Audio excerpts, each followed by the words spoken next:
2026 na Stade de France. Yoka, question bandi. Fali pour pas qu'il y a un concert le 2 mai 2026 na Stade de France. Question bandi, bon, première assertion. Il met sa date, on revient sur les réseaux. On voit de réalité qu'on cherche à attribuer sur la personne. Je dis ça comme ça parce qu'après, il y a moi salarié sorti médiatique pour démentir ça. Mais on dit gouvernement, ministère de la culture, ça 1 million pour nous accompagner l'événement à Fali. J'aimerais quand même avoir ton son. Yokana nous, pour comprendre ambiguïté, na difficulté à présentateur na reposer question. Ici, Tade Papimbo Mazo sauté. On va falloir mettre sa date, on voit des réalités. Réalité wana yanine. Le lendemain, l'artiste passe, on dit que le ministère Alinga Bimisambongo a fait. Donc même Papimboma, pour poser la question, sachant que la question est très sale, il cherche des mots. Donc, Neka Lusakweno, Azara qui est incapable de tout n'a fallu de vraies questions pour rêver. C'était ici aussi Papimboma rentre dans le même contexte. Des cloches. J'espère que tu as été au courant, on l'a dit en open dans le réseau. Excuse-moi si c'est direct, hein? Et je le redis encore. Mais on n'a pas le choix. Ok. Sikoto Sola bien. Ok. Vraiment, je glorifie d'abord Dieu pour ce qu'il a fait. Que ça soit possible qu'un fils du Congo qui a appris la musique au Congo, et gloire à Dieu. Na Poussanana, parti au Yesko répondre à Kota Maramambongo. Ngaïna nous Congo et pesanga $10 te na mamuna salara ya musique. Les gouvernements congolais n'aiment jamais de franchir le pas. Félicitations à l'artiste. Gloire à l'artiste. Et que la réussite accompagne l'artiste. Ok. Pour cet événement. Ba spiritation sur basomba ba billet. Tokende kuna. Bozala wana. Bo soutenir. Combien? Moi na mboka na biso. Moi na mboka na bino. Artiste na bino. Fierté ya mboka na bino. Pe ya continent na bino. Arubeta ndule wana rumba we comme patrimoine immatériel à UNESCO. Arubeta na stade wana. C'est une fierté. Deuxièmement, tout le monde. Ah, surtout, il y a deuxièmement. Tout le monde a filmé les cas, ouais. Deuxièmement. Oui, il y a un problème, c'est qu'il y a ministère de la culture. Mais avant, j'ai des affinités. Voilà, à pouvoir. PM, je souffre de ça aussi. Ok. Voilà, je souffre de ça. Nasa eli kambuboy. Oh, bah, pesa gouvernement, pesa qui est bon. Nasa liboy. Oh, bah, pesa qui est bon. Depuis que je suis congolais, les gouvernements congolais ne m'a jamais donné $10. Je vais te dire un truc. On a été na Guinée équatoriale. Moi, la majorité des musiciens, 22 musiciens, ça l'accident. Dans sous sœur Nabiso, Lina Mouvaro, tout président Samalukonde, a edenga ndenge na ebani na ye. Au président Samalukonde déjà que ma musique était un problème. Mais moi, je chante Maman Guido Banza, qui est sa femme. Et maintenant, ce n'est pas comme moi, la peine et pas Théo, le linga, créer l'ingélo, voilà. Mais que l'État congolais est accompagné, nous est accompagné. Mais c'est une erreur que l'État congolais n'accompagne pas les artistes. C'est vraiment une erreur. Banda ministère de la culture à Congo et Zala. Si je peux dire merci à un ministre de la culture, je le dirais à notre ministre, la maman ministre. Yolande Elebe. Pourquoi? Courage. Il y a Robinisa Mbongo ya Congo pour nous soutenir artistes à Congo. Et j'ai honte quand les gens c'est l'ango tolé. J'ai même regretté quand il y a eu démenti. Pourquoi démentir? Oh, mais parce que ça n'a pas existé. Laisse-moi finir. Il fallait. Ah ouais. Merci Nawata à Pesibiso élément. Potosuka qui ministère yemora lobi atikala kozwa mbongo te. Mais Awa Wata, en ruminant sur les dossiers, en creusant encore la plaie, Wata a yesu ko contredire biso maman ministre. Tout l'anda parti on a papi monné donc Wata a confirmé depuis que le gouvernement congolais exista ministère de la culture. C'est pour la première fois que Bimisa Mbongo. Yolande Elebe. Pourquoi? Courage. Il y a Bimisa Mbongo ya Congo pour soutenir artistes ya Congo. Et j'ai honte quand donc Awa Wata qui est dans le cercle du gouvernement nous affirme que maman ministre a qui courage ya kobimisa mbongo. Donc pendant que biso to bandai koloba que maman ministre a kosi a sali démenti pour déjà congolais à landa été a Wata esu kopesa biso raison que mbongo mi pona Wata premier ministre ya culture liboso wa bimisi mbongo maman. Les gens c'est lango tolé. J'ai même regretté quand il y a eu le démenti. Pourquoi démentir? Oh, mais parce que ça n'a pas existé. Laisse-moi finir. Il fallait, comme ça n'a pas existé. Non, mais on ne va pas le confirmer. Laisse-moi finir. Laisse-moi finir. Oui. Est-ce qu'on confirme quelque chose? Laisse-moi parler. Na regretté qu'on a démenti. Oui, pour Annie. Ah, bon, Monisco, Baomi Balé va se contredire. Papi Mboma pour lui Mbongo Bimate, Wata pour na Mbongo Bima. Ce qui tokei plus loin encore son aya. Bon, chaque année Mbongo utaka ba sa semba saba meyaka. So bolingi na Mbongo na mno Kongo te. Kasi boki na Mbongo wana po Mbongo wana. Akopesa pe yo. Il faut ba pesa ka pe ba tutu. Mais il faut que tu na mutu na yo likambu nyonso ebandaka na un. Soki ba pesi ye, lobi soki ba pesi yo te. Donc pour moi, sincèrement, l'artiste Fally Ipupa mérite pas 1 million, il mérite plus pour son concert. Et logiquement, c'est de son droit le plus légitime, pas PCA. Donc, oh, et ça, jaloux. Et surtout, ceux-là, où bazar calcul, la bêta concert, il y a bêta rato, to bango bêta rato, bango bango zoa. Puis surtout bêta rato, raté. Qui montait ma bezo botama.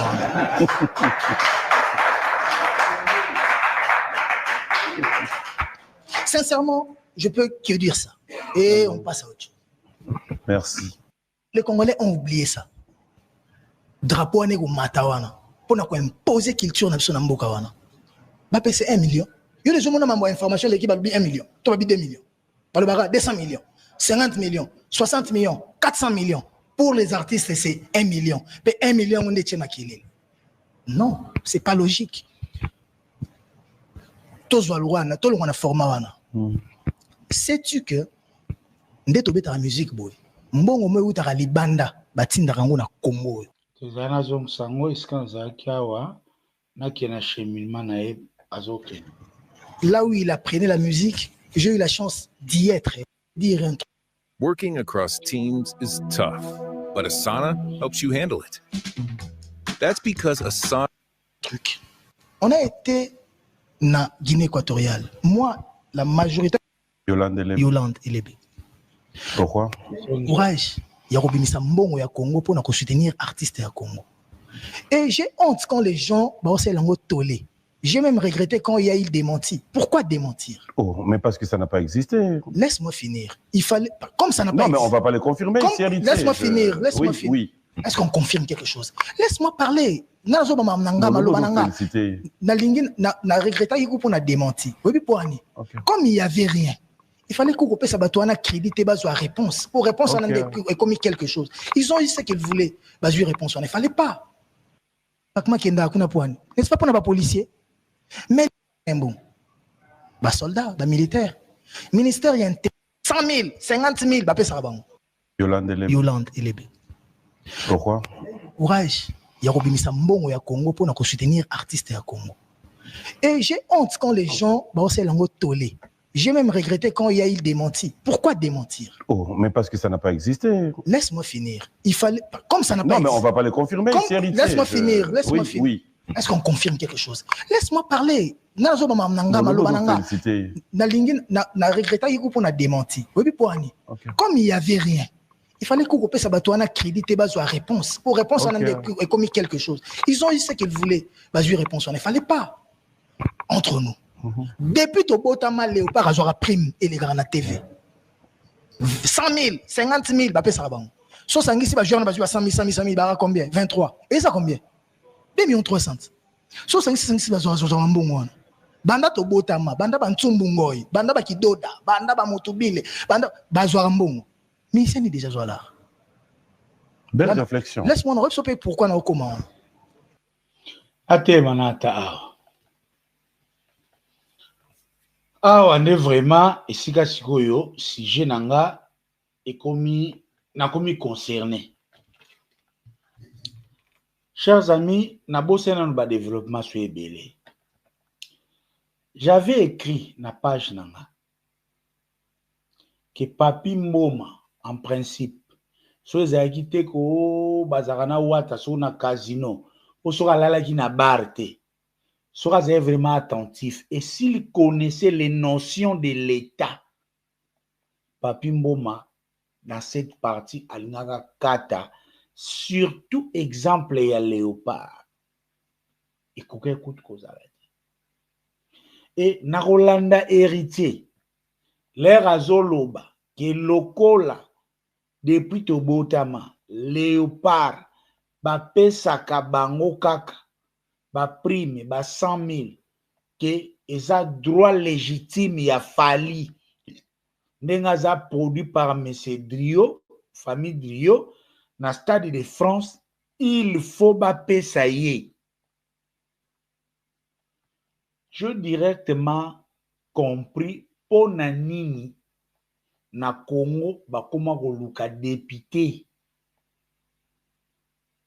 apesa transformateur pour ba voter. Na komi ko comprendre pourquoi na Congo bakoma kosenga député atonga nzela. C'est à cause ya ba bêtise ya ba leader d'opinion comme Héritier Watanabe. Parce que là maintenant, Héritier a tché confusion moko na mitou ya batu que oyo seul les frappeurs de cette histoire ya 1 million n'attendent que l'ignorance des Congolais pour faire un bon lit pour les faire dormir.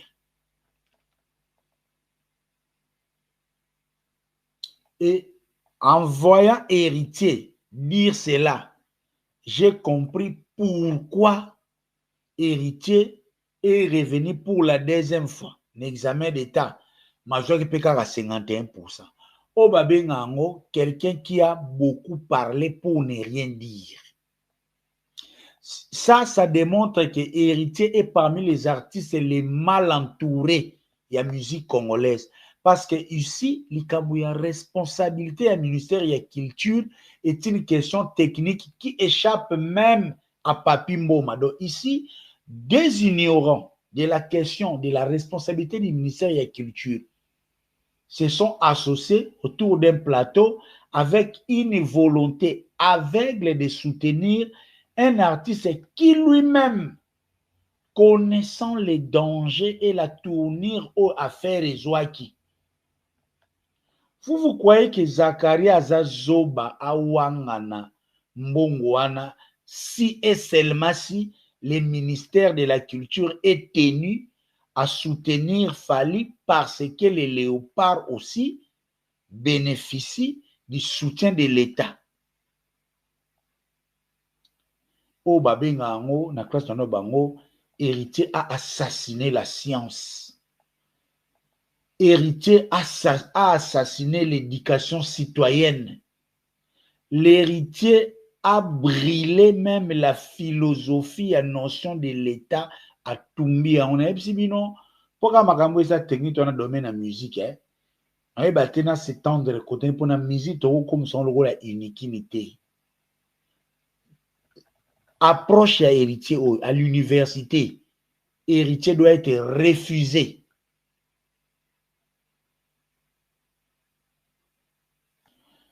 première confusion, il y a héritier, et première ignorance, il y a héritier.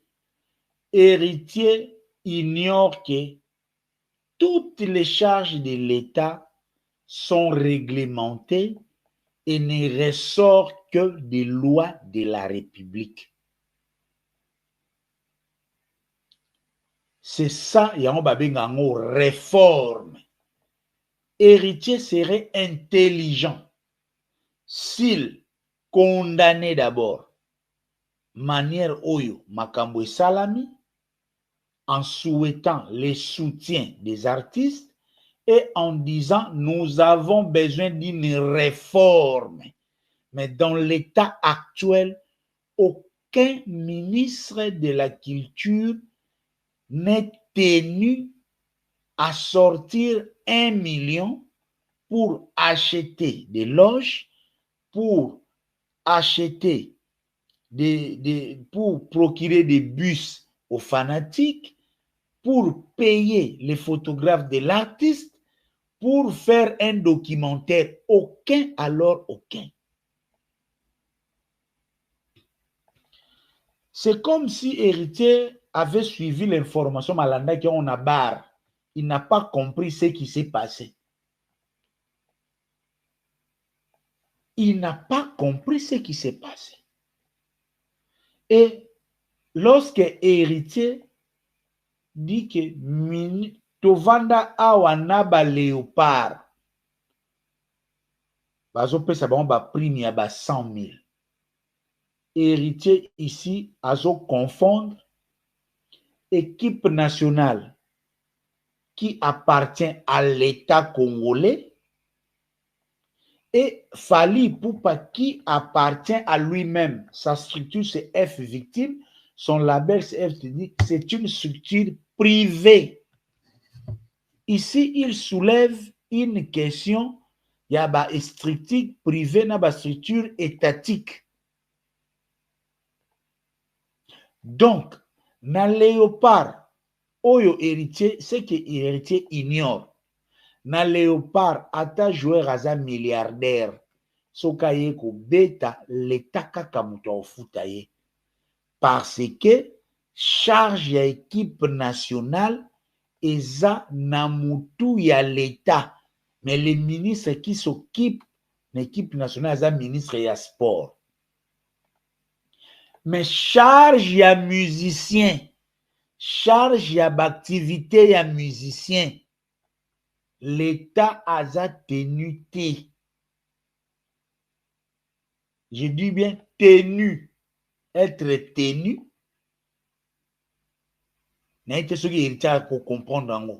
L'État n'est pas tenu.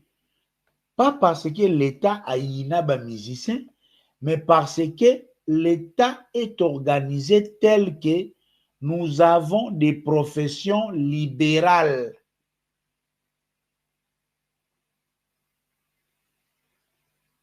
Une profession libérale, évitez si j'en avais ici.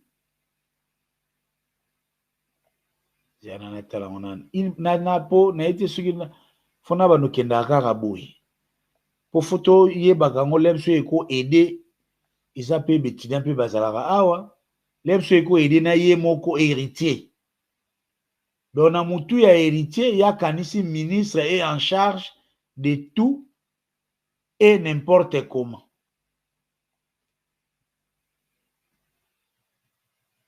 Héritier oublie que les charges de l'État sont régulées, réglementées. Et surtout réglementé par une loi financière au budget de l'État. Lorsque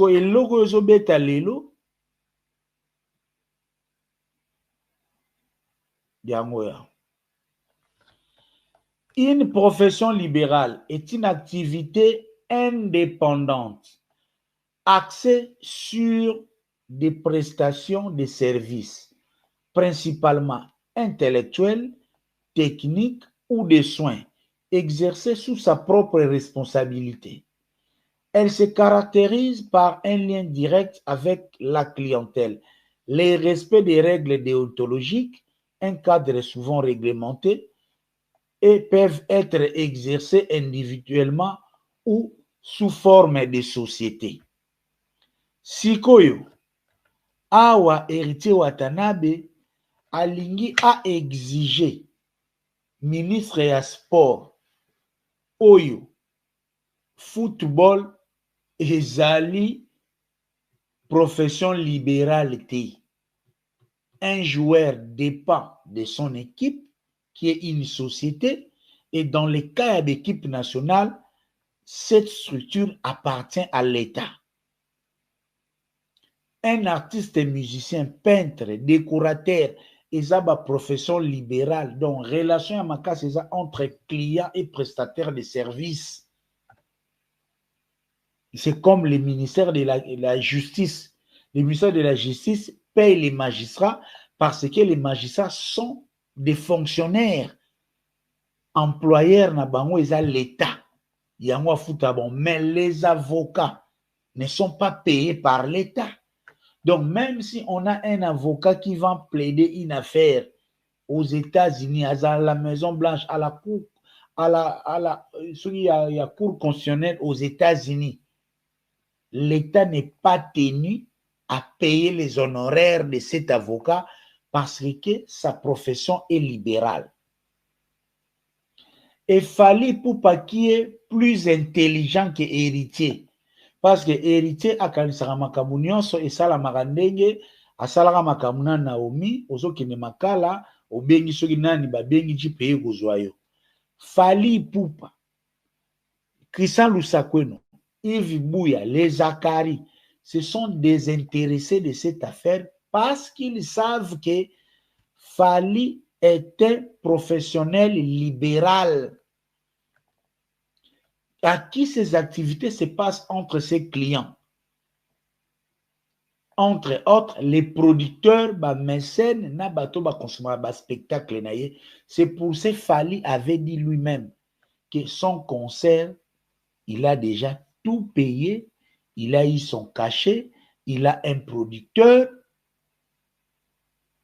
Donc, awa confusion ya héritier pour na ya kansaka soki bache balobi ministère ya agriculture, le ministre a komi ko sombela bato ba mabele babilanga komi ko kabela bangre. Oui, il peut y avoir une politique d'encouragement, mais le ministre ici n'est pas tenu. Et exemple, il y a Léopold Kouto Koki Kozwangote.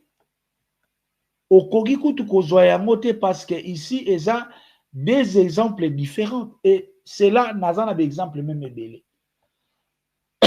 Inikin, il y a université à l'État. UPC, il y a privé. Yoso yoka batu ya IPC bake ko déclarer na l'État. L'État fout ba professeur ya UPC. Pendant que politique ya subvention ezalaka, ministère ya enseignement supérieur eza pona ko soutenir aussi même établissement privé. Yo esi omona ba professeur ya UPC basali grève pour ministre enseignement supérieur a foutre ba professeur ya Unikin. Je comprends facilement pourquoi héritier, il a fait 2 fois 51%. Parce que peut-être Azana Zel, fallait se pelanayer, mais ici, c'est une question technique. Oyokutu héritier ne pouvait même pas, surtout par exemple, Wana Oyazui, et si Kanamoni, même Papi Mbomana n'était pas à la hauteur du sujet. Parce que lorsque quelqu'un est en train d'avancer des arguments, dans le Parlement, il y a une motion de procédure. Quand quelqu'un ne respecte pas les règles d'usage par rapport à un dossier donné, même dans le tribunal, il y a une objection. Même dans le tribunal, il y a une objection. Déjà, le fait de prendre l'exemple de Léopard contre concert y a Fali. Ça, c'est déjà un exemple à côté biaisé parce que l'État, ministre, il y a culture, ba musicien baza ba employé na yete pendant que lorsque Mbokani, lorsque Chancel Mbemba vient à l'équipe nationale, son employé devient le ministre des sports. En ce moment-là, le ministre des sports est tenu de promouvoir, de pourvoir à tous les besoins matériels et financiers. Donc, exemple, on il y a une division pour ignorance, ceux qui ont tangi, moi, ba décaillé, tangi, ceux qui na Google ligne, ministère oye ou tino bar na buto yo lo ba notion ozo maîtriser. Un artiste qui joue au Stade de France, bazo misele 1 million. Mbongo mukie bongo. Mais bato basiliki na Congo. Poni ba silika. Ministère ya défense. Ce qui est dans ministère de la finance ko senga mbongo. Esengela bana mbongo. Tala limisana na pesa na tante na lo ba na tala zoba o. Ocha suna ba soda. Ocha bana ba soda. Donc le kola ba futaka ba soda, le kola ministre de la défense a sengela ba soda mbongo. Bref, je reviens dans les mêmes cas. Ouata ba militaire baza ba employé. Il y a l'État. Patron na bango l'État. Mais musicien aza libre et indépendant parce qu'il a une profession libérale. L'État aza patron ya ba musicien te. Aza employé na bango te. Ou aza patron parce qu'il a dirigé, aza organisé peut-être. Mais aza employeur na bango te. L'État n'a pas engagé, n'a pas employé des musiciens. Ceux qui vous ont marché, c'est beaucoup de rôle. Bah soldats, bah militaires. Ministère intérieur avec ministre de la culture. Pour la première fois, ça la moussala na ministère de la culture. A singulier artiste congolais, ou tombo la drapeau ya Congo na France. Héritier azongi lisusu. Na ebandeli, l'air alingara loba, ki mama bimisi, papi mboma hésitaki. Ici, vous comprenez maintenant où est-ce que héritier tire l'information que le ministre a bimisa kimbongo. Parce que le ministère avait nié les faits. Première fois, ça la moussala na ministère de la culture. Ministère de la culture, première fois, ça a sali moussala ngo wapi, a sali ngo nanine. Parce que la lettre du ministère est là. Qu'est-ce que héritier est en train de nous raconter ici? Parce que le ministère de la justice yemoko abimisa ki lettre ke ya zu initiative moko te abimisi mbongo te sko héritier et si kazo bimlo bake ministère pour la première fois ça la musala bien ye azolo be ça yete. Ouais. Ministre de la culture. Pour la première fois, ça la moussala na ministère de la culture. A singulier artiste congolais, ou tombo la drapeau ya Congo na France. Siko information oyo nazoye bate. Ministre asala qui démenti. Héritier azali na Kisasa, toi azali na Kisasa te. Donc aujourd'hui, Héritier Watanabe informe tous les Congolais, il nous donne une information oyo. Fali Poupa ayebi amote. Au Fali, selon Fali a un bon côté, oyo ministère ya Kitiri ayebi amote, azo pesa biso information oyo Fali asenga même la ministre aloba qui ye asenga bon côté. D'où ce qu'il tire ces affirmations selon lesquelles que pour la première fois ministre asenga mbongo héritier.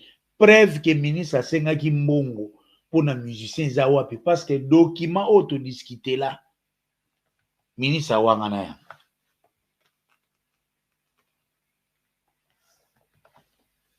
ministre awangana ya sikoyo chers amis to adopter que mbongo ebima to ebima te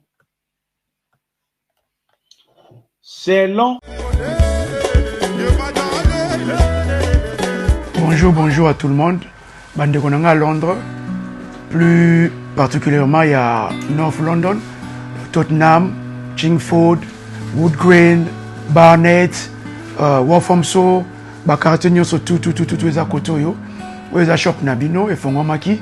Nasi bomonenga na video elekaki All Nation Store nga mettre seti na zongi suna benga bino boya belé biloko fresh chaque mercredi ba légumes ya fresh ezokota ba safu ba nguba biloko nyonso tout encore une fois link moyo oleka to kabola ngo pa batunyo surtout pour na online shopping okoko sala au fill up basket na yo au check out nena lobaki batunyo sur N15 N17 N18 na N9 to ko yo sell no delivery boya belé au Nation Store ezawana ezozela bino biloko fresh le mercredi puis dimanche après le sambo na 12h juste tozawa bakri surtout boya vendredi pe ba musulmani boya biloko la bino ezali voilà on est là pour tout le monde voilà merci beaucoup.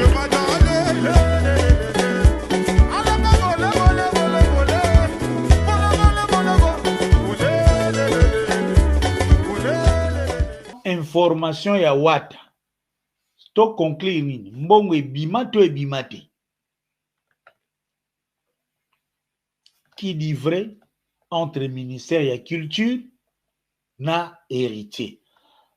Donc ngai na kozongela dossier na kotuna sous mama ministre ke héritier mwana na bino alikinda alobi bino bobimisa mbongo. D'ailleurs il vous félicite. To continuer. Beaucoup to beta ba 12 ans to beta la musique.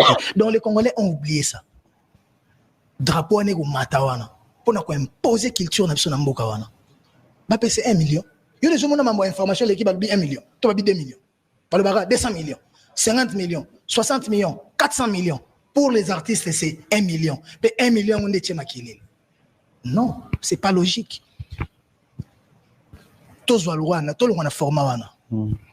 Sais-tu que ndeto beta la musique boy mbongo mwe utaka libanda batinda kango na Congo pour na artiste banzembo ba musicien so banda ba papa Tabulé ba papa Luambo ba Wendo ba papa Wemba ba Verambo ba papa Chéri ba Wera Son ba Venanga ya Ciel mbongo utaka libande yaka c'est des millions de dollars pour que masolo ba beta masolo ba millions 5 millions 12 millions 40 millions période moko tout baba que président tché 2 millions pour na artiste bakabola peut-être lelo ba mission ba songote mutu moko ta sa lango émission tolé salamate pour ba mission ba na 2 millions na ba bazwate mbongo ba mission ba œuvre na biso to bimisa et yaka na Congo mbongo sama ba sa lango ni confusion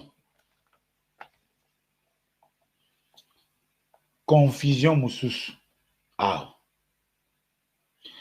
Sikoyo. Moi, ce n'est plus une impression. Lelo, sans peur d'être contredit, je peux vraiment dire que héritier a ça la musique, mais il ne maîtrise rien en ce qui concerne environnement et musique. Mbongo we utaka libanda ezalaka na ministère ya culture te. Eza Sokoda. Sotokoda eza une société privée yaba artiste est une société coopérative dont ba membre bango moko baza mikolo société eza société yaba artiste.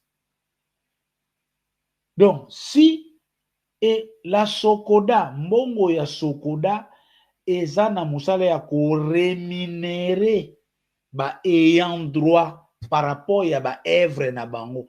L'argent de Sokoda te koti 1 milliard ne peut soutenir aucun concert, même si ce concert se joue au ciel. Donc, ye na buzoba na ye alingala kisake. Donc mbongo ekotaka na Sokoda lokola mbongo ekendaka na Sokoda pa ba Blaise Bula fo ministre bimisa mbongo na ebite si vraiment héritage à musicien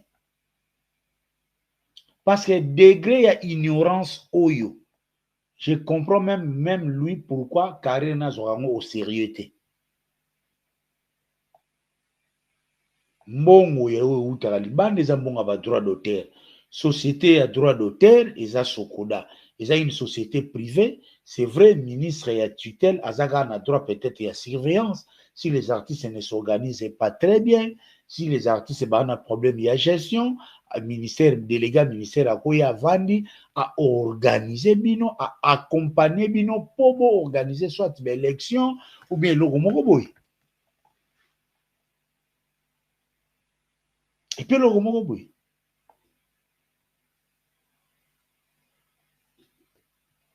to continuer kaka dans les buzoba de wata ngana na zwangote. Donc Congo et bénéficiaire na mbongo ba mission utaka libanda ba sabam ba sasem ba tinda mbongo aw pour le droit d'auteur. Mais non, na mbongo wana et yaka ba million. So ba longoli 1 million ba rétrocéder. C'est-à-dire rétrocession, oui. Bah ça les rétrocession ba pèse. Et bien na papi mboma na hérité. Donc bino rétrocession ngo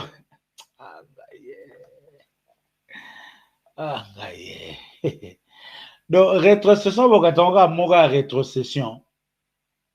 Et d'abord le gars rétrocession na province. Oh non. Ministère de la culture ne gère pas la Sokoda. Atamo ekoti 1 milliard. Et destination ya fona eza pour na ba ayant droit, pas pour les concerts.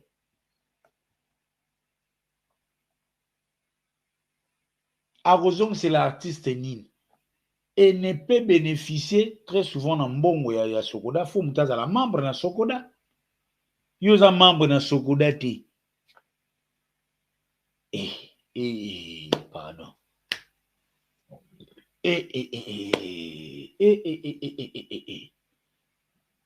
Papi mbomo bimi buri kimoko na makamboyo. Yo sangata. Do awa pena wata abimi lokola bano babimaka van examen. Croyant ka bimboli. Mais buzoba na buzoba. Na mécanisme nini mbongo a droit d'auteur ya sabam ya sasem.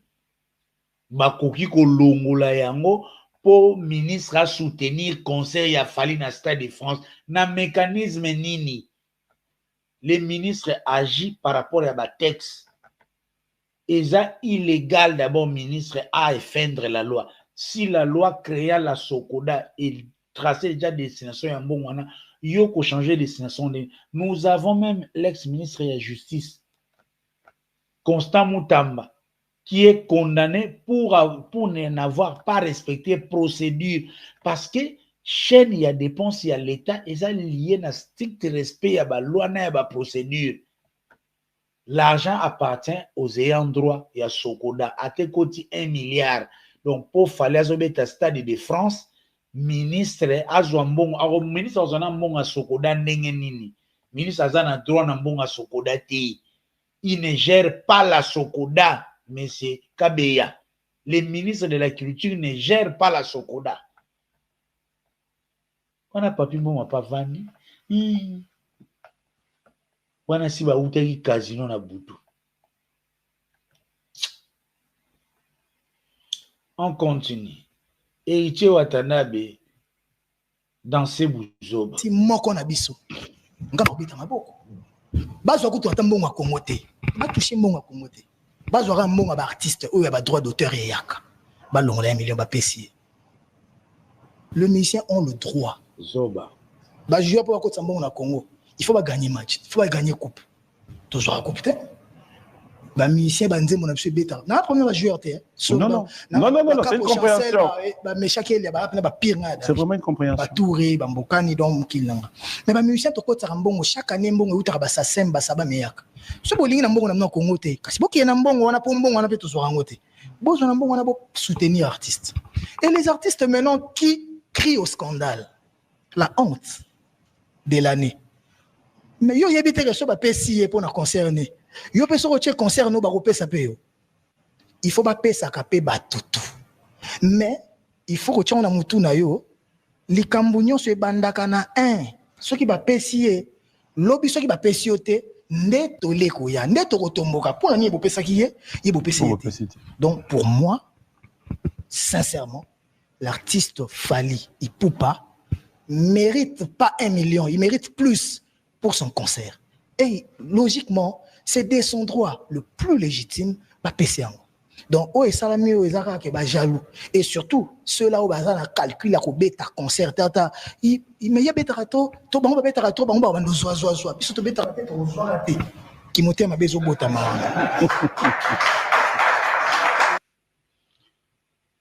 Vous voyez, maintenant, degré moutazo chité.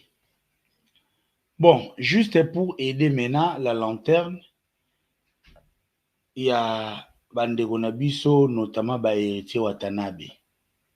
Bon, on a confondre ici qu'à confusion et Héritier Zouta. C'est vrai.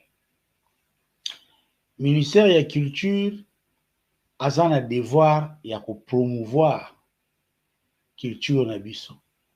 Ministère de la Culture a un devoir de soutenir l'artiste. Mais seulement, Héritier Watanabe a un mot. C'est quoi soutenir les artistes dans la musique ou bien dans un pays? C'est quoi une subvention? C'est quoi? Là où maintenant Héritier ne comprend pas la notion, il y a l'État. C'est quoi soutenir les artistes? On repère cet exemple moro banal en France.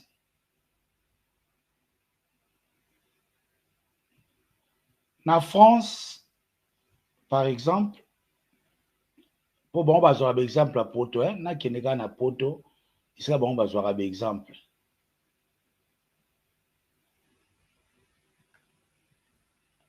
En France, le ministère de la Culture soutient les musiciens en France principalement par des aides financières directes, comme des aides à la création individuelle et à la composition musicale, ainsi que des soutiens à des projets spécifiques, comme à l'aide à la production phonographique. Il encourage aussi les artistes à travers des résidences d'artistes et des développements de la diffusion grâce à des dispositifs comme des aides déconcentrées au spectacle vivant et des programmes de soutien.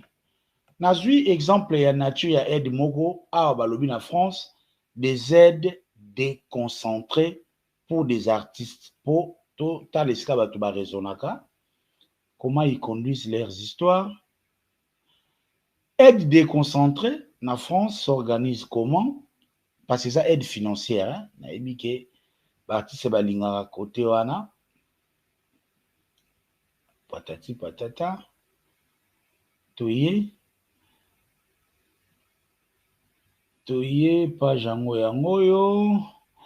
Les aides déconcentrées aux artistes en France sont principalement gérées par les directions régionales des affaires culturelles qui soutiennent divers domaines comme les arts visuels, spectacles vivants, des métiers arts. Les artistes peuvent solliciter des aides individuelles. Les artistes peuvent solliciter des aides individuelles à la création, des allocations pour l'installation d'ateliers ou l'achat des matériels, des soutiens de production ou de diffusion. Souvent, les ministères de la Culture et ses organismes associés comme la CENAP. Naïna Kotase, paragraphe. Aide individuelle à la création, AIC, destinée aux artistes plasticiens pour des projets de recherche ou de création. Les montants d'allocation ne peuvent dépasser certains plafonds. Actuellement, 7 600 €. En France, l'aide à la création ou à la recherche d'un artiste plasticien ne peut pas dépasser 7 600 €. Je reviens maintenant dans la confusion à Héritier, là où Héritier ne comprend pas. Quand on dit le ministère de la Culture soutient les artistes, très souvent, l'État apporte des soutiens techniques. Même en France, c'est ce que vous avez organisé pour Ayana Kamura. Pour un grand concert, par exemple, Aya Nakamura, Si le ministère de la Culture peut aider, par exemple, ceux qui, ministère de la Culture en France, ils ont une structure ou ils ont un instrument. Ils peut ça un instrument. Ils peut ça un expert et ministère, installation d'instrument. Beaucoup d'histoires. Donc, l'aide aux artistes, l'aide du ministère de la Culture partout dans le monde, ou soutien, ce n'est pas le volume d'argent.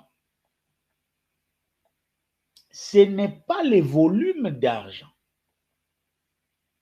Donc, elle est à ce moment qui est 1 million pour me mettre dans le stade de France sans savoir bon ça va être destiné à quoi. Pourquoi mbongo wana ezalaka colossalité? Parce que artistes et musiciens étaient indépendants.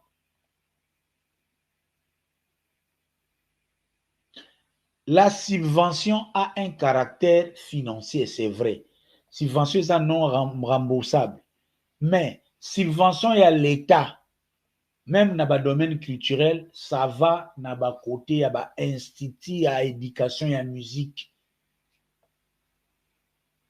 L'État a reçu le soutien d'artistes en format de manager, na INA, en format des arrangeurs de sons, à s'approprier des bonnes, à dotant des artistes des infrastructures adéquates. Dans les cas d'espèce, oui, le ministère de la Culture a le devoir de soutenir un artiste qui joue au Stade de France, net dans le contexte Yafali. Ça, c'est vrai. Mais maintenant, nous sommes dans la question de moralité et soutien. Et puis, procédure à suivre. Très souvent, surtout, ministère de la Culture, le col a géré pour la plupart, artistes au bazar indépendants professionnellement, ils ont des producteurs. Le bon sens exige que l'artiste qui a besoin d'un soutien puisse en exprimer. Il doit solliciter. Tout le monde en France, l'aide de soutien se sollicite d'abord. Vous devez solliciter cette aide. Est-ce que pour un artiste qui prétend que lui n'a pas sollicité, comme Fally, pour un artiste qui prétend que son producteur a tout fait, l'État a besoin de sortir 1 million?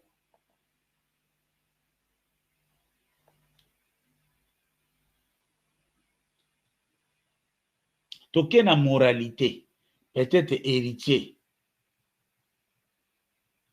Héritier à Boussani, l'aime soit l'andara d'information à l'époque.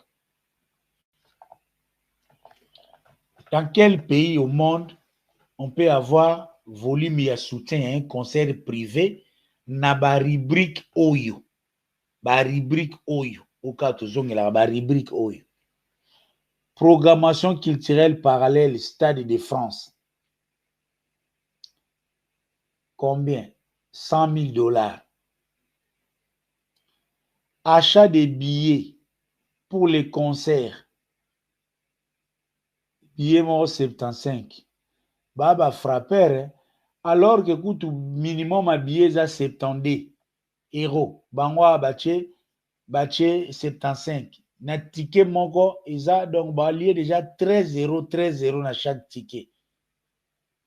Bazan a besoin de 5 000 tickets. 375 000 $. Achat lounge pour les officiels. 25 000 €. 6. Contenu, médias, photos, vidéos, presse et artistes, 35 000. On en a 3 500. Production documentaire, 80 000.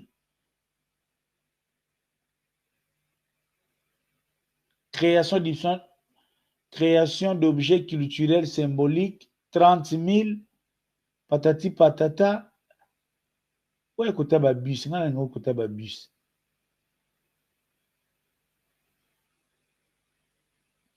Bus, la mobilisation et mise à disposition des bus pour la diaspora, 50 000.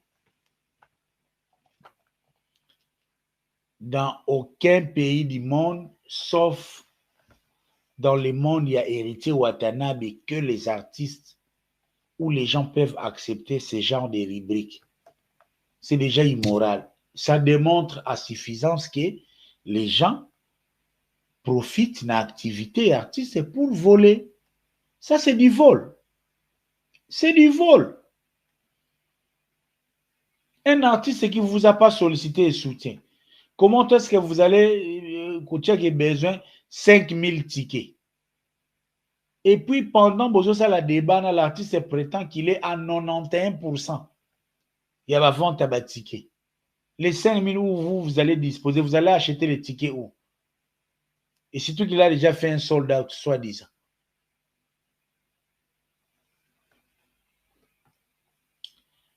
Problème na bango est clair, est simple.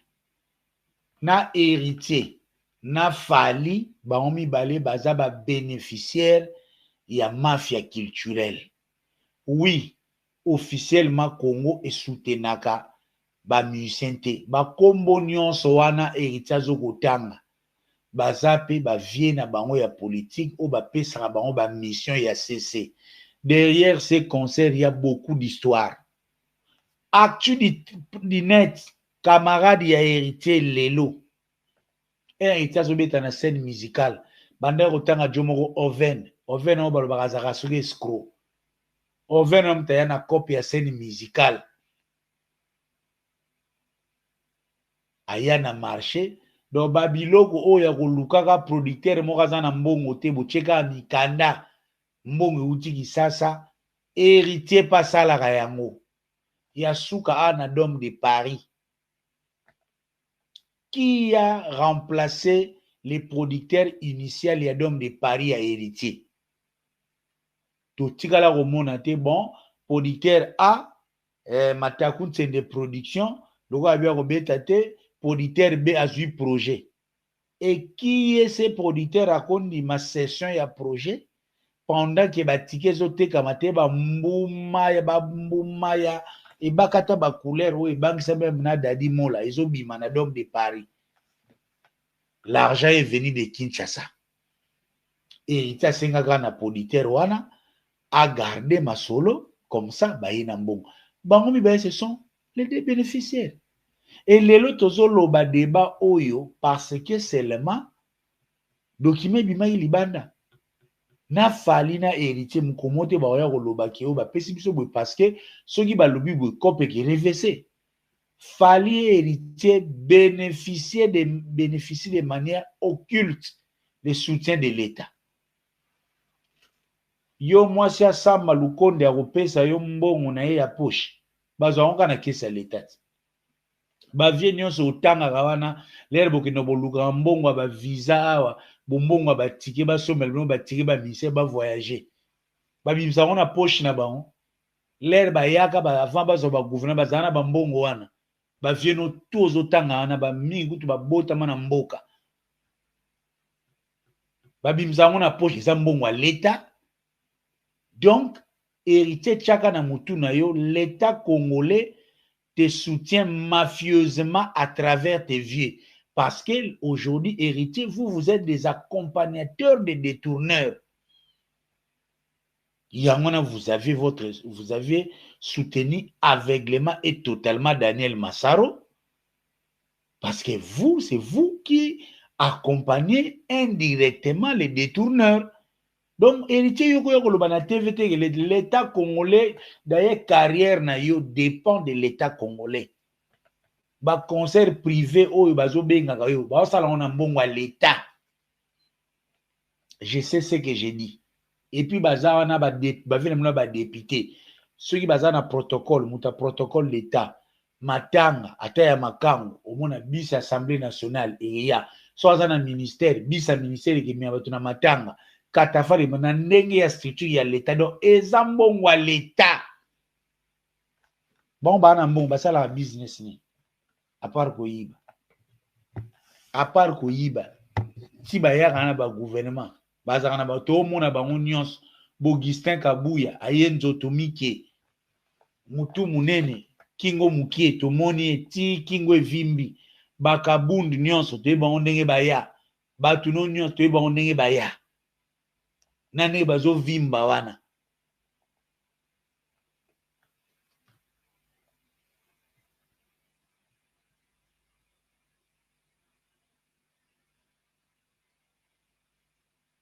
Donc, vous accompagnez la mafia culturelle.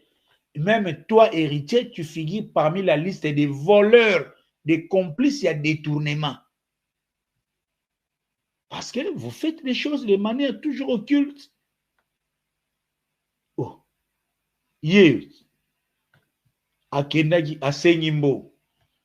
Mbonge bimi bokabuli bien te fuité. Pas tout ba dénoncer ça. Ngai pona ngai on a discuté. Bino bon, on ne sait jamais. Pourquoi boana ba commerce na bino spécial au bosala ya butuna moi. Vous allez survivre sur tous les régimes. Bosambela ba régime moyo, échanger radical matin. Héritier makambo bozo lobaka lelo peuple otala bino ba héritier peuple otala bino. Et donc tipo pena donc batu ba frapper 1 million ba kolo frappe ba wangani. Donc yazo yana ba kintembe pola donc yé pena fo ba yiba sous plus ne ba yiba ki 1 million za mukie. Donc pour na héritier fo ba yiba so ebele hein. OK. Les peuples vous regardent. Hein. Les peuples vous regardent. Bayibi 1 million, tu vas na biso eleki. Ale yona moi conseil no ki sangani wana kutu. Poya ko lobela ngo foya susu ko laki sake yonde penoza camarade ya miyibi. Bon. Dieu seul seul. Yango zo mona conséquence nango. Bozo ko botaka bana bakizengi. Boko mema ezalaka na conseil yango bozola la te na butu yango pe boko ko bala te likolo mbongo wa Congo bozo ko yiba ngo au détriment ya babiloko wana pona ba concurrence inutile ozana niveau ya ko beta wana te fo boyiba tina mbongo ba congolais yango boko bala te yango bozo bala te ozana na nyonso me bala okoka te o sakanaga.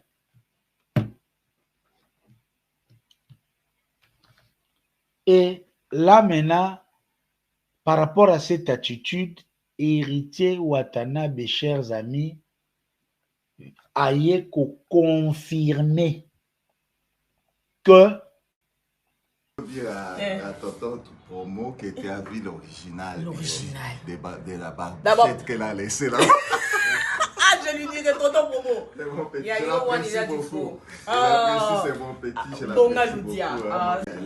Tu peux toucher, hein? Alors, ça, c'est combien de carats déjà? Ça, c'est 1 carat 37. Madame Ilunga, donc ça vient de votre terre. Mais bien sûr, bien sûr. Mais comment vous faites pour reconnaître le vrai du faux avec le faux? Comment? Nous sommes habitués parce que déjà ça fait plus de 40 ans qu'on est là. C'est une profession. Yé na we ranson ba komi na bango ba porte-parole ya fali.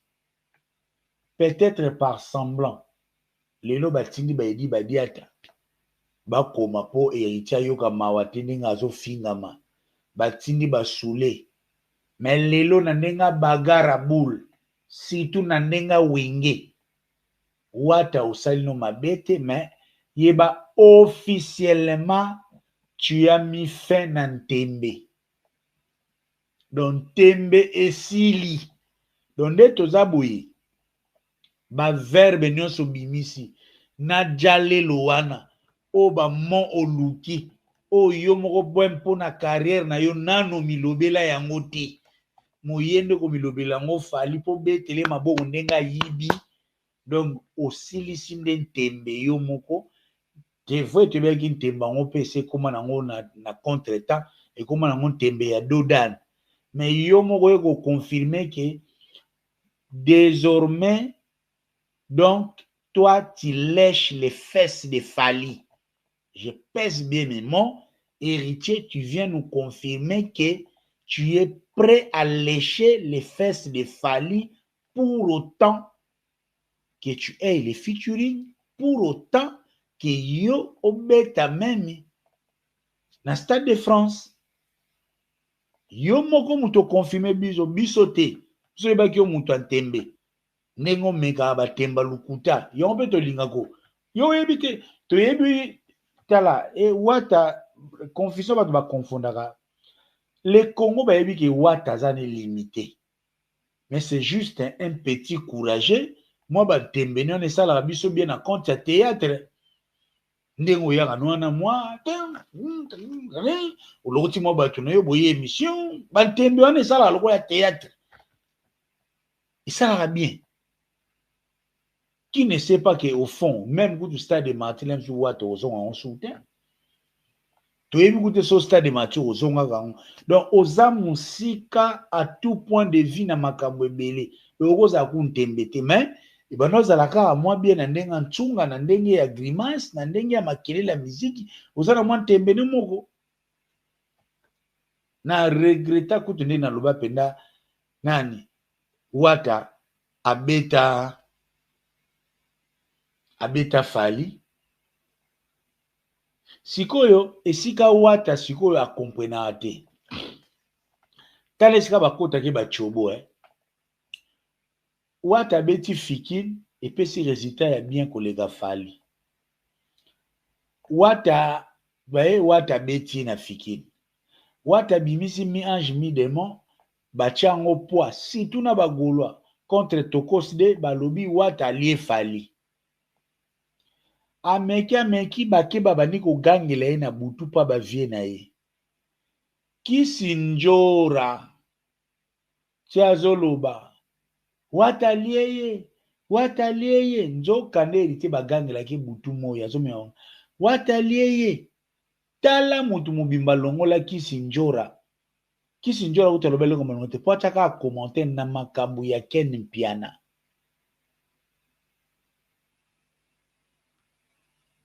siko lelo Kisinjora oyo alongwa akenda pa Fali te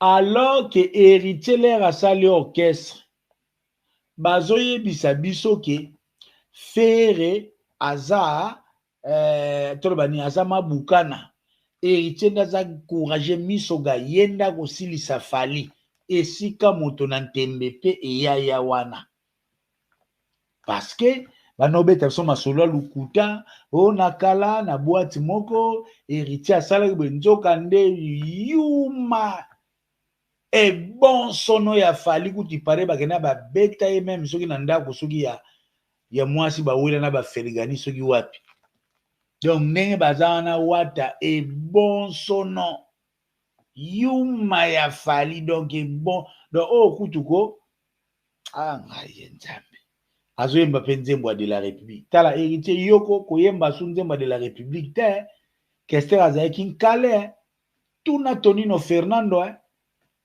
yo wenge uti na esprit lokola ya Kester on n'avoue jamais papa lere bajibe bawera baneko loba toza likolo balekaka pepe kale balekaka siki nani balekaka OK Jazz bima mbala moko deuxième année champion d'Isaïr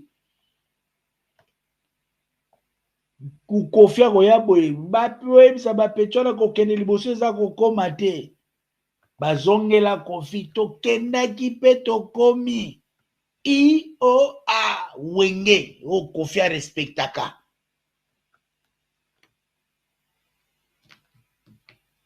yuma Tintin Stade de France eza nango ya leta so po kotiela yango esprit bafuteli yo mbongo obeta na ota te okatani wata e bon sono handicapé artistique yuma e bobolo ya Fali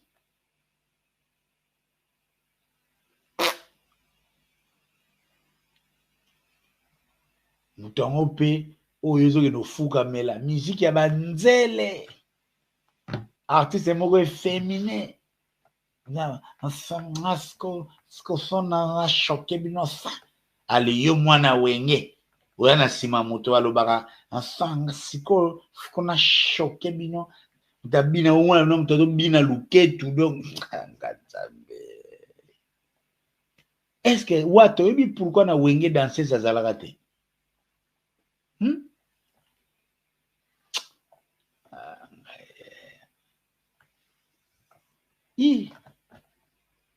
donc ndenge eza boye Alexis Wechi apemi na ye watazali Manix apemi watazali et ce qui est grave outi komona Robinho près de 3 ans soki 2 ans plus de 2 ans awa même entreprise ya Robinho asali yango ya jalelo kofinga nini Robinho afingi te o asali te donc ti Robinho andoza na fali elita banene kwa envier ti Robinho andoza na fali Robinho anene kwa envier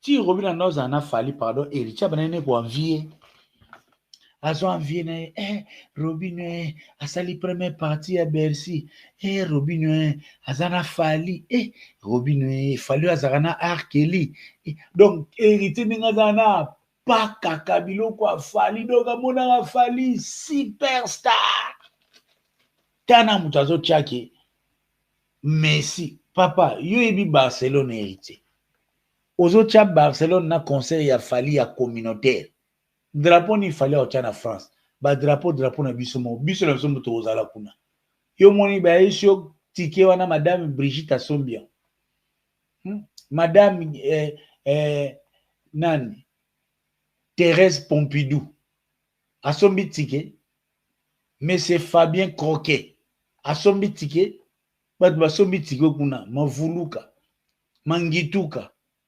ekofo liande lianza Matondo, Chimbui, Kabeya. Bato sont batigués bangwana.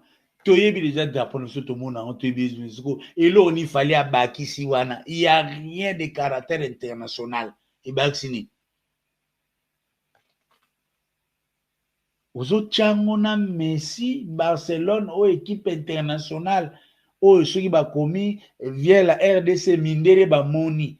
Kombona ba moni batu ba moni abetaka na Barcelone ba Argentin ba moni aza international sona mutu yemo mema ba drapeau na ye siko po ocha drapeau na kingo fo ba futa yo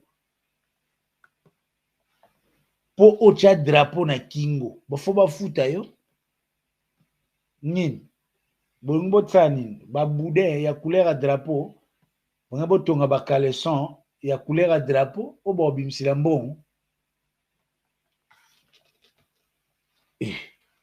en tout cas pena héritier franchement obimi inculte moko et puis obimi ignorant moko seul quelqu'un comme yo na papi mbo mazo zela émission na epa ya fali moya contenu exact yo makam papi mbo soleil na fali na Dubai obi pourquoi be na Dubai azobongisa ba émission na ye nde bazana bazoko nyokwama lokola na poto asi bayibi bato ebele oyo ya bandundu lokola bakilombo balora tanas batabandundu bazongi bake bayibi balingi mpe na kini yango bongo na meme wera akende pa Peter Chani wera akende osemso pa Peter Chani mpo bazoluka solution ya koremplace vacuum ya bosolo na politique yango mpe papi mboma ndenge aza na code a créé pour Inesa.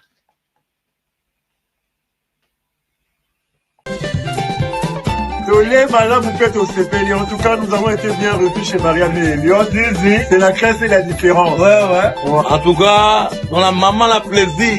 À toi, Elia. La mère Myriam, défoîtée. Pour connaître les lignes. Référence à Montréal, les élèves chez Mariam était blessée. Voilà. La cuisine est bonne, on est ensemble. Propre. Je l'appelle qu'il est le bosso. Mais là, on trouve, il y a un Mais tout tokos. Toyaki fait ton melaki. Collègue Tom, c'est Léon.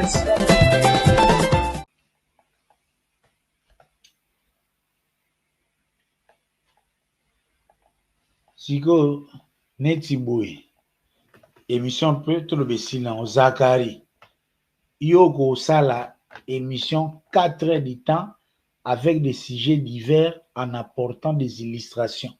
Yomo présentateur, Yomo zana réalisation. Vieux Zacle, Yoko Sala le logo. Hein?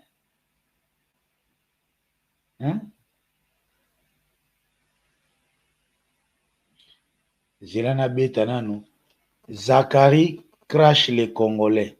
Na bimsa na Google. Zana grimace na Zakaria, ouais. Bilogue bank sa Zakaria. Zakaria bilogo te. Zakari, tu sais comment partager l'écran de ton live? Babé on partage d'écran. Donc, allez sur un site, prendre cette histoire et la montrer publiquement. Oui, bien de ça o koka o batanga ngo na ipeni te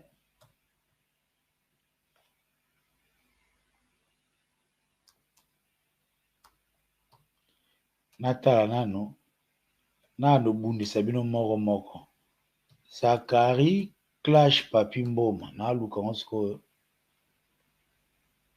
ozomona yango nazoluka oza Zakari azo kamwa azomona ngani tindoki tu azoluka ngondeni azokoma na Google ezobima Zakari clash Papi Mboma. Zakari so sali loko yo kaka na kabeli yo mbongo o butanga ngote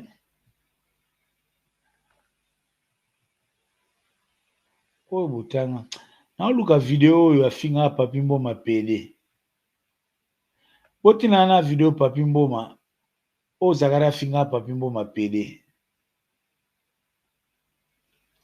botina la ngona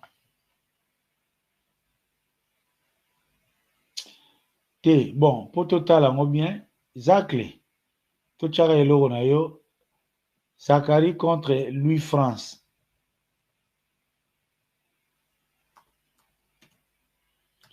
Wana nde zaka bien sika bagumba yo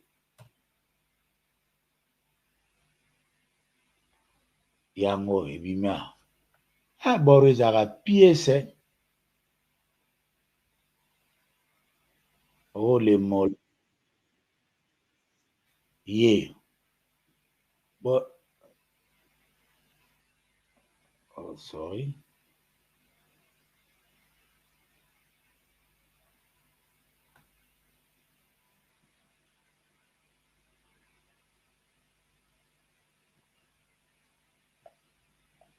un instant.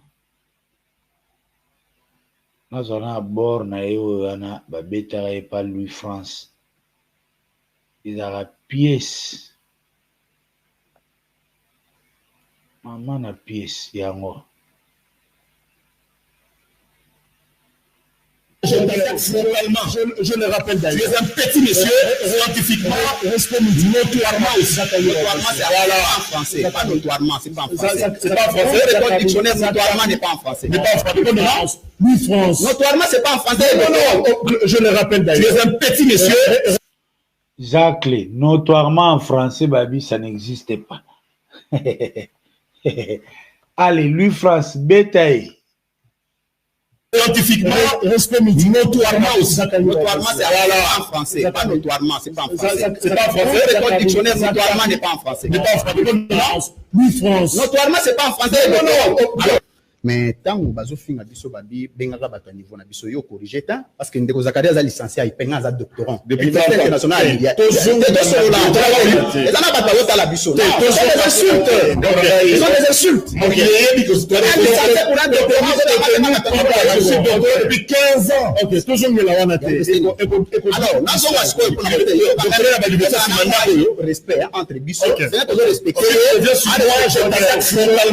je le rappelle d'ailleurs tu es un petit monsieur scientifiquement respect notoirement aussi notoirement c'est en français pas notoirement c'est pas en français c'est pas en français le dictionnaire notoirement n'est pas en français n'est pas en français ni France notoirement c'est pas en français non alors c'est pour répondre à parce que mais le barapé marama il doctorat il y a intonation la Félix Tshisekedi n'importe quoi pour un président de la République. Pour un président, déjà on ne peut pas être doctorat avec un problème de français. Pour un président de la République, c'est un problème de langage. Il y a 2-3 choses à tenir en compte du point de vue de la communication ou du point de vue de la communicabilité. Le premier élément, c'est ce qu'on appelle en philosophie de communication les actes inilocuteurs. Théoricien. C'est que les théoritaires.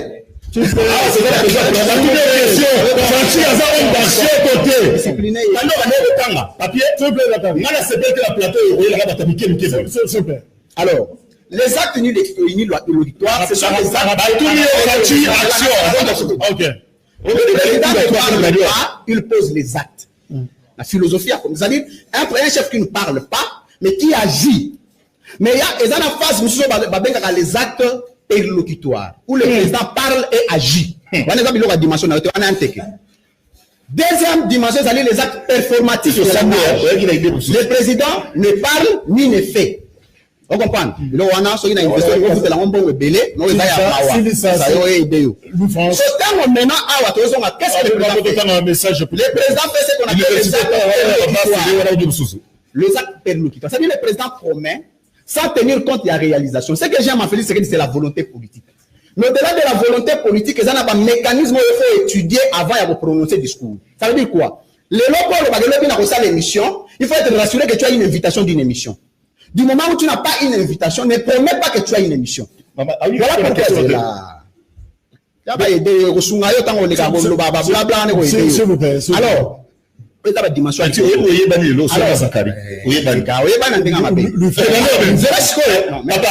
pays je n'ai jamais rien géré ni ministre ni ADG ni quoi que ce soit je suis propriétaire d'une chaîne de télévision comme Canal King donc je siège au conseil d'administration avec M. Jean-Pierre Bemba je peux parler s'il vous plaît n'importe quoi ça y est Louis France le France c'est ça si quoi yo qui se calme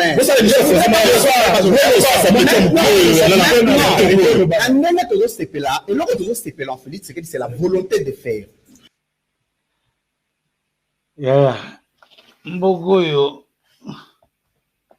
foba Zakari babeti kaka mouvement du corps notoirement ezalaka nango mais tellement azagnité tata ayemuka wangani notoirement ezalaka nango. Chers amis, waouh, ça c'est trop. 4 heures du temps pour un live, on se voit. À demain, je vous laisse entre les bonnes mains de Didi Kinwani. Bongaloudia.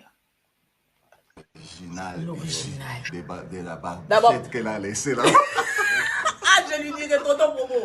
Il y a c'est beaucoup. C'est mon petit, je l'apprécie beaucoup. Je peux toucher, hein. Alors, ça, c'est combien de carats déjà? Ça, c'est 1 carat 37. Madame Ilunga, donc ça vient de votre terre. Mais bien sûr, bien sûr. Mais comment vous faites pour reconnaître le vrai du faux avec le faux? Comment? Nous sommes habitués parce que déjà ça fait plus de 40 ans qu'on est là. C'est une prophétie. Allez.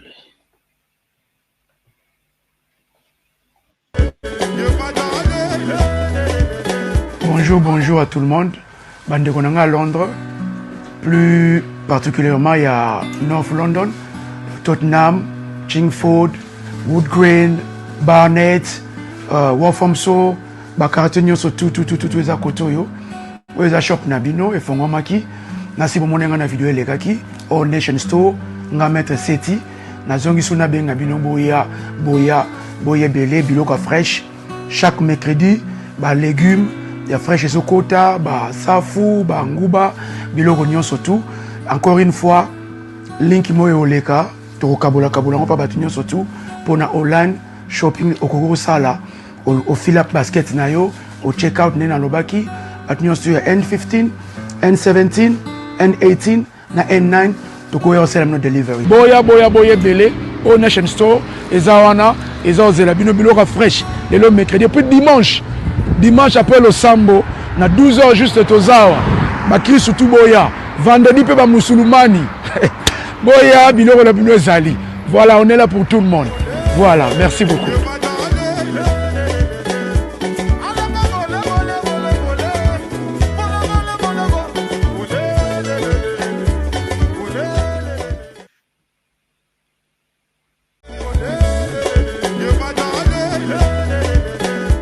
Bonjour à tout le monde.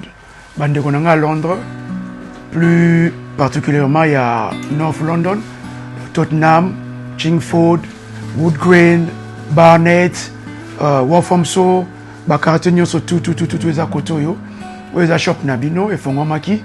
Nasi bomonenga na video elekaki All Nation Store nga mettre seti na zongi suna benga bino boya belé biloko fresh chaque mercredi ba légumes ya fresh esokota ba safu ba nguba biloko nyonso tout. Encore une fois link moyo oleka to kabola pa batu nyonso tout pona online shopping okoko sala au fill up basket na yo au check out nena lobaki batu nyonso ya N15 N17 N18 na N9 to go your no delivery boya belé au Nation Store ezawana ezozela bino biloko fresh le mercredi puis dimanche après le sambo na 12h juste tozawa ba kristo tout boya vendredi pe ba musulmani boya biloko la bino ezali. Voilà, on est là pour tout le monde. Voilà, merci beaucoup.